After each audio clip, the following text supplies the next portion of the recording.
Holy moly. Wow. Okay. So it's Sunday and shit is hot. It's not your normal Sunday. But hey, when has there been a normal Sunday in the last 12 weeks? I am Maximilian Mormont, Hermit Coach. We are Max for USA. This is Munchies with Max. And I got my boy Mike on the ones and twos. And I got the actual, I want to take it easy with talking about the warden over here looking at my customs agent. Right now the climate is hot. So hey, I'm going to start with a few things right away. So obviously there's a lot of like chatter and shenanigans going on in the world of CrossFit, and I am a CrossFit coach. I have been involved with CrossFit since 2004. I'm pretty sure they started CrossFit in 2002. So I was there 2 years after they started it. Maybe 2001 if he wants to take credit for that. So 4 years after they started. So it's a hard pill to swallow because my boy, Coach Greg Glassman, is crazy and saying stuff like that. So obviously his statements are wrong. And one of the biggest things of me moving forward is creating change. And I find myself in a very interesting crossroad. I'm inside of a community of CrossFitters that are all de-affiliating, and I think that's great. I think that's the best thing that they should do. But for me, it's confusing because if we all leave, we're not going to be a community anymore. Then the other side of me says, we want change. We want change everywhere. We want change. And we're going to get into it because my rant's going to go through a whole other issue that I have when I looked at some stats. Oh, shit. Mind blowing. But my problem is that if we're all about trying to create change and we want change and we can actually create change and we're talking about change and we all leave and we burn down this CrossFit thing, do we change it? No. We burned it down. That's great. That's awesome. That's awesome. That's what we needed. That's what we need to do. But before we burn it down, can we create change inside of it? So in my mind, I'm like, oh shit, if we can create change in this small ass company, CrossFit, that we've been involved with for years, some of us 16 years, 15 years, 10 years, if we can actually create real change, then can we change the world? Can we change the nation? Can we change our state? But in my mind, right now, as Maximilian, not Coach Max, not Manager Max, not any kind of Max, except for Maximilian Eves Mormont, me and myself, is in this dilemma of I can actually change CrossFit, I can change Costa Mesa, I can change California, and then I can change the United States. And if I can't think like that, I'm really confused of what the hell is happening right now. Okay? So that's really where I'm at. So I get it. I want to de-affiliate. I got you. I got you, boo. I got everybody. I hear you. I'm hearing you. But the issue is I want change. And how do I start creating change? How do I start creating change? So that's where I start. Okay? Is how do we create change? And then from there, what do we do? Okay, so before we get into that and we get further into this, let's get into the snack. Okay, it's a fundraising snack.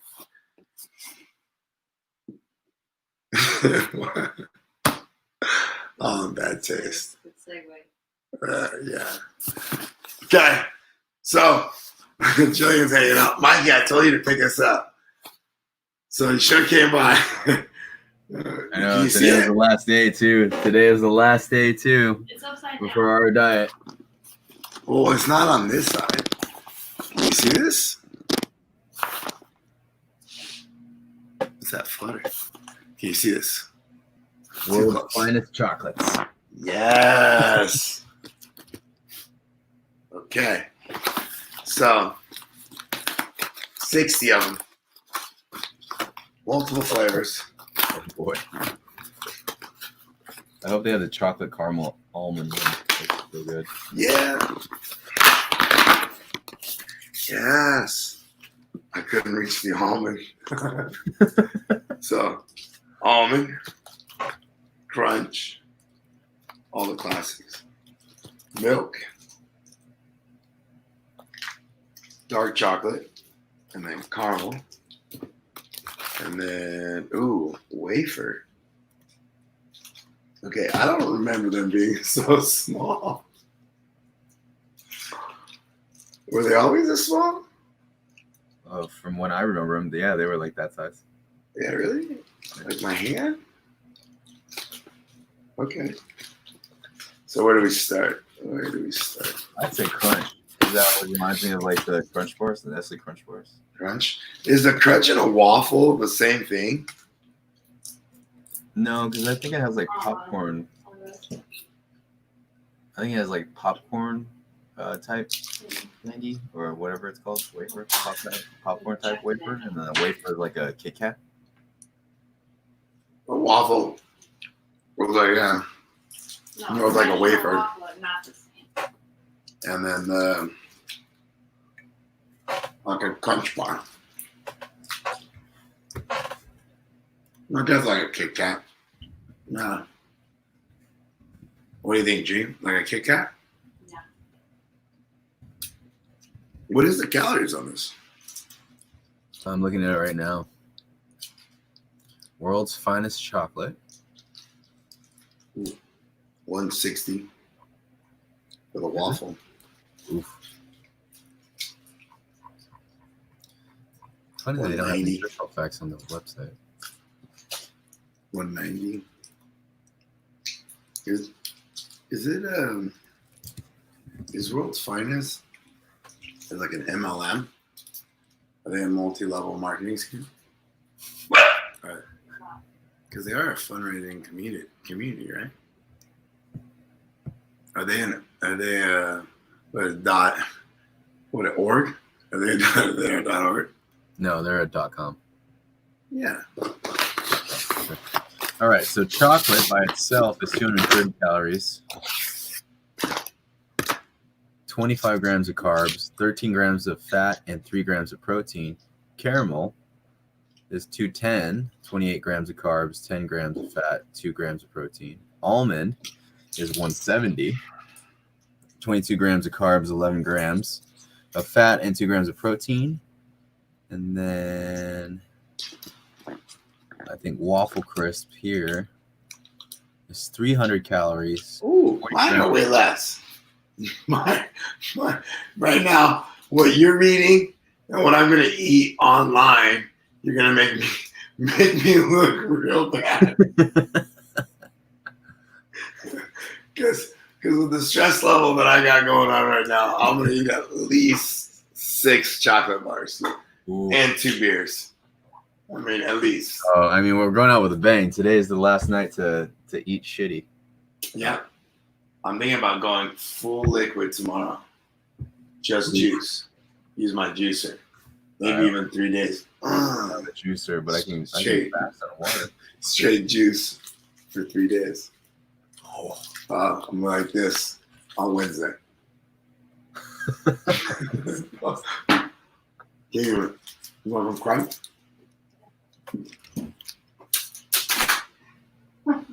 Well, I can't throw it to the right. I'm not crushing it right now. Okay. All right.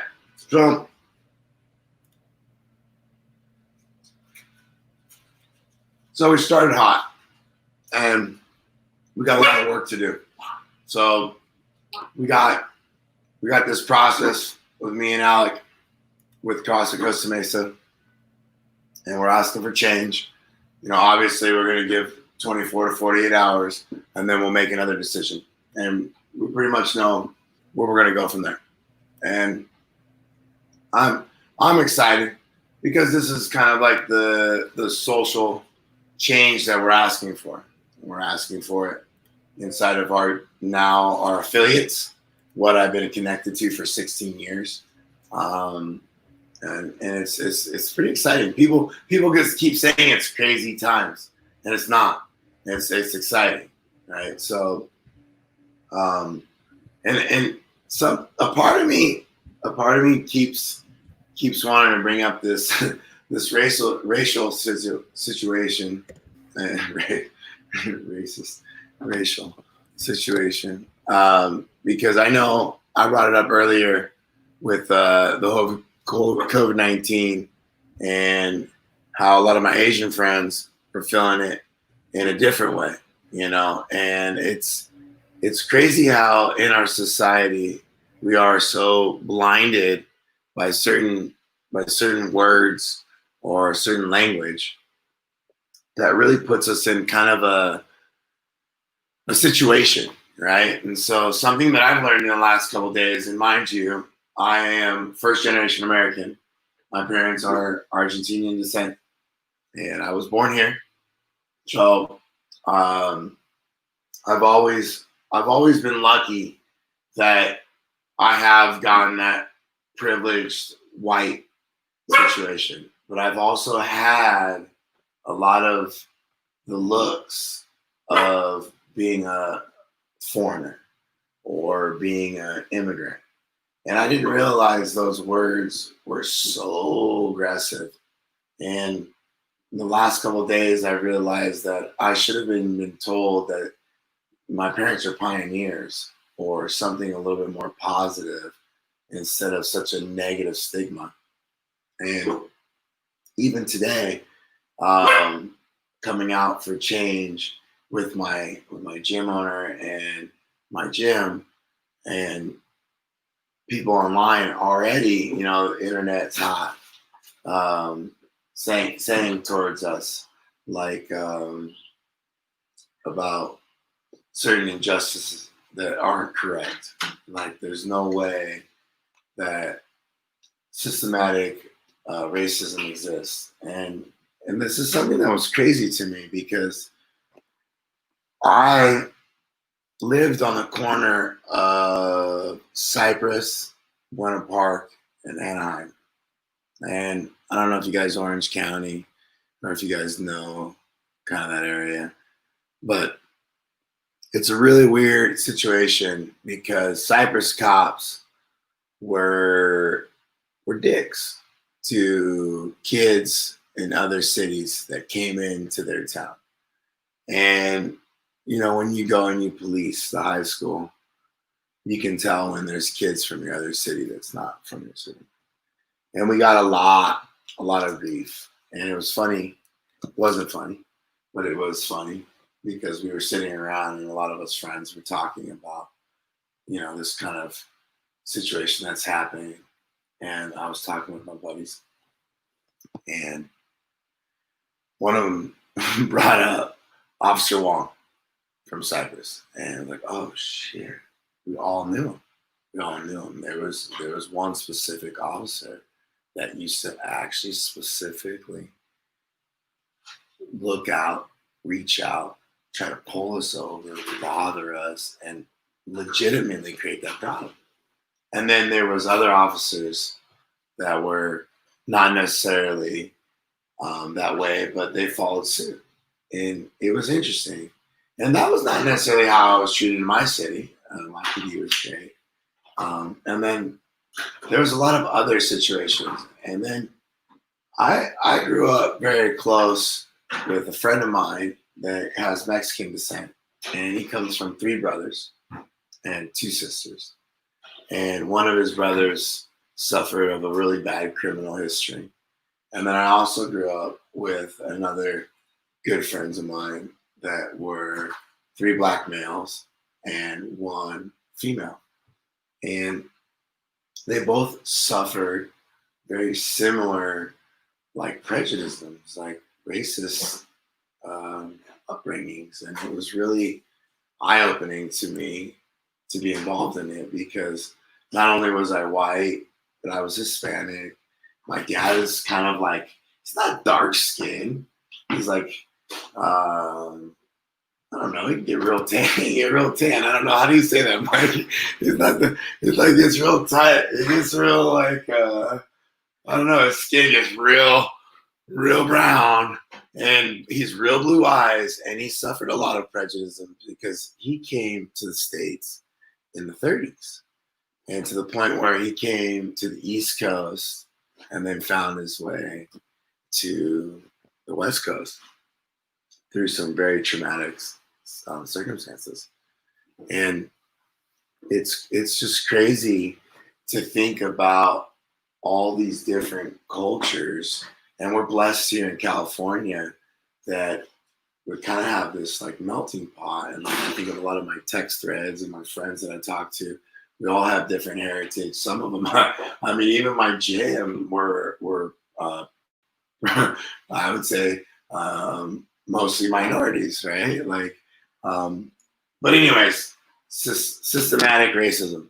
So I started looking into it. Really bothered me, and this idea that our culture, 13%, is blacks, black people, and 40% of our jails are black people as well. And then I was kind of going through this process, and I was like, well, I'm Hispanic, I'm Latin, I don't know, like, let's look at Latinos, and Latinos are 16%, and so 29% of America are these two cultures. And then I looked at how many Latinos are in jail, and it's 31%. And I was just blown away with the fact that less than 30% of Americans are blacks or Hispanic. And I chuckle because how do we have 71% in jail? That doesn't make sense to me. And so this is something that I've always known. I've been involved with juvenile halls. I've been involved with different types of programs that understands that we can all make mistakes, but there's also this other governing body, and I've always had a problem with it. And it's not that our police; it's the system that we have in place. It's like, so I've been asking people, why is it that we have speed traps? Why wouldn't we have something different? Why would I pay my taxes for a cop to sit out there, shoot a laser, catch me speeding in my car? If I'm driving by him and he's driving along, he should pull me over, absolutely. But he shouldn't be trying to grab me doing that. And he should be out there, hey, citizen, hi, how are you? Oh, damn it, you're speeding. Okay, in my mind. And so that's our government's fault for creating too big of a police force. Now that sucks because now what do we do? There's this talk about defunding the police. And we have to because after COVID-19, we started talking about, oh, hey, we're going to cut education. We can't cut education anymore. We can't cut any more programs. And I know this is real heavy. This is real heavy. But this is where I'm at. This is where I'm at. So unfortunately, when you look at maybe why Max doesn't immediately de-affiliate and he's asking for change and he wants to see if he can do it inside of a community and a business. And then he wants to see if he can do it inside of a city. And then he's going to see what he can go from there. But moving forward, there's no way that I can look at those numbers ever again and be okay with that. So we have to create a platform. I don't know what that is yet.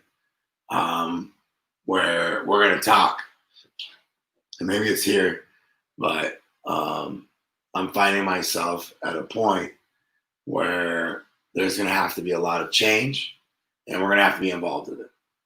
So, Mikey, are you ready for this ride?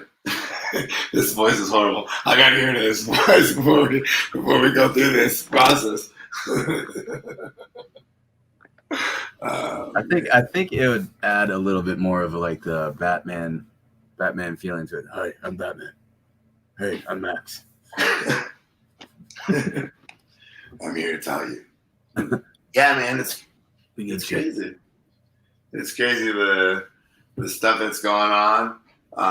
But I'm excited because personally, like, it's always been a weird situation for me. Like, even when I was doing bad stuff, I remember having like huge fears of getting in trouble because even in jail, I would have issues with the politics of racism, you know, being Hispanic and looking white. It's the same thing when I would speak Spanish. I love it when I speak Spanish and someone looks at me and says, "Oh shit, you're not brown." I'm like, what the fuck does that mean? like I don't even understand how to take that. Like all Hispanics, all Latinos, all heritage. Like, what does it matter? Like, I don't know. That's crazy to me. So, and I get it. And I get it. And it's because we've been using the wrong terminology. Because even thinking of the idea of immigrants and things like, what was the other word I was using, Mikey? Immigrant I don't like. And I don't know. Because immediately you associate bad or a certain person, certain descent, and that's not okay. That's a fear that either the system, the propaganda, something is being put into us that we can't have anymore. You know, we can't be scared of immigrants. Immigrants. It's crazy. But because Mikey, what generation are you? I'm first generation American. Yeah, and you have a sister that's serving. Yeah, she's in the National Guard. See, that's awesome. I was talking to Steven about that today because for me personally, that's something that I feel is really the only badge or the pay of the family name, like paying towards the country.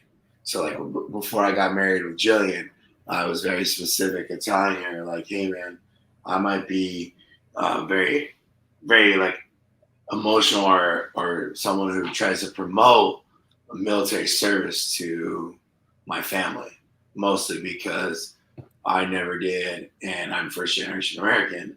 And not that we have to spill blood, but we do have to serve. And that's something that I feel strongly about, whether it's my Milo or Malcolm's generation or their kids, if they have kids. I feel like that's the only way the Mormons really earn their citizenship. I don't know. Yeah, my family's been. Well, my aunt was a Navy lieutenant, and my sister's right now a specialist, medic specialist in the Guard. My cousin serves as a Marine. I'm not sure what his rank is, but either private or one of the earlier ones. I think he might be corporal now. But yeah, I feel you on that because you know what? Like, if anything, I've seen all my aunts and uncles like survive the American dream, whatever we want to call that, and go through their own hoops and stuff with war-torn country to whatever prejudice gets, you know, tossed at them here. And it's kind of weird because I know I came to the gym as quote unquote Asian Mike. And I'm probably going to have to retire that moniker now because for a long time, for a decade, that's what I was known for. And you know what? I can see it perpetuates something that to me, I think is funny, but to a lot of other people, it probably isn't. So out of respect for them and even my own self, I probably have to like get rid of that. Not probably, I will get rid of that. Yeah, I mean, but that's kind of like the culture. Like that's still like us as homies and friends. Hey asshole, hey buddy, hey dickhead. Like that's just like a caring way or an endearing way of talking to another individual. And that's not necessarily like how Asian Mike came to be. And yes, it should go away. It's time because that's really what happens, right? If you think back and you keep going back and back, and the idea of killing this, the only place that we really kill this is in the home, and it's about how I educate my kids and how we all educate our kids moving forward, and allowing each generation to move further away from that thought process of being racism or racist or having any type of social kind of injustice or placement on certain ethnic classes. And it's just a really interesting topic, and it's a very like important topic. And we were talking with Talal today, and I was excited for him. I mean, he's 16, 17 years old, and if this is not just some bullshit about an election year, and this really carries over the next 2-3 years like it should, and we really see some big momentum of it. And this is our generation. This is our generation greater than the 60s, you know. And then if we really create some type of vaccine in a year and a half, then we basically put somebody on the moon. And this is really, really important for us right now. We're in an amazing time, and everybody's so concerned about it. And I'm like, wow, really? I've been hoping for a moment like this, you know?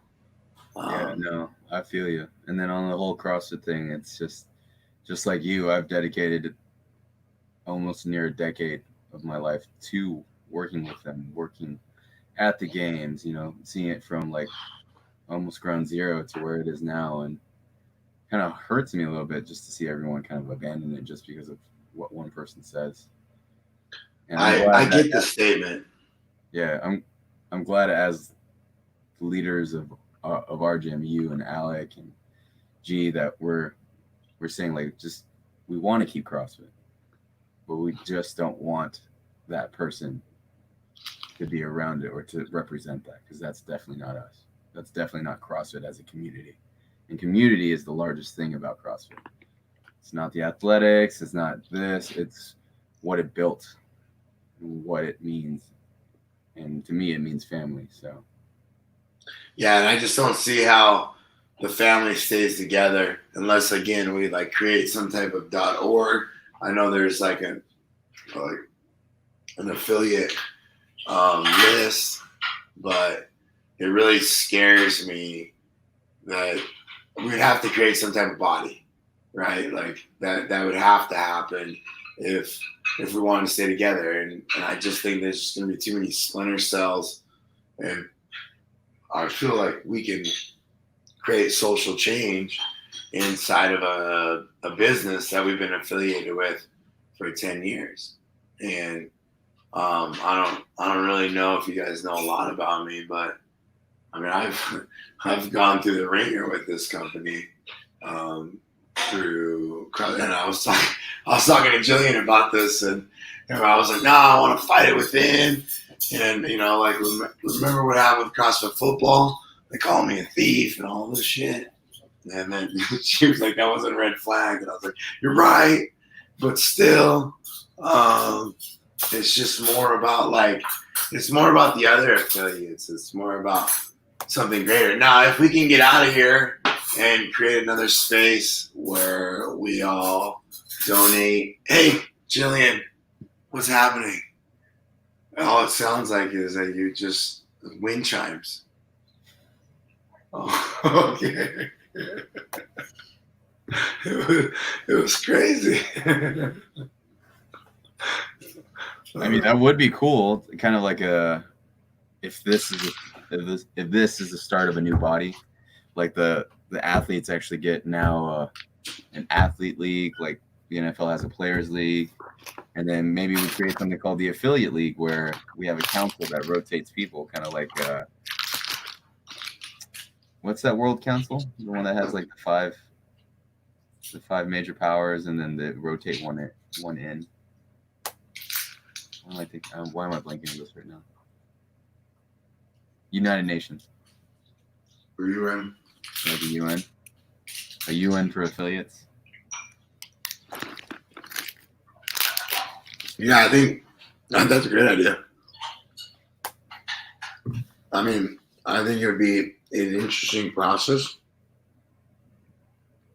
I mean, what if we could create something like the RRG that protected us? Remember when people were trying to sue us? Inside of our own community, we can create an insurance that took care of us. So what if we take that and create a process where it takes care of us as a community and takes care of our actual like gyms? Like, I get that a lot of people are upset that in the process of the lockdown there was no like real communication, and that's always been an issue. And I know that's just something that people gripe about, and I've never griped about it. And I've always seen it. I've never said anything. I've never pointed the finger, so don't come back at me. But let me tell you, I've seen it, and it's been really, really unfortunate that there was an opportunity there where I feel like there should have been a little bit more communication, even if there was just like, hey, good luck.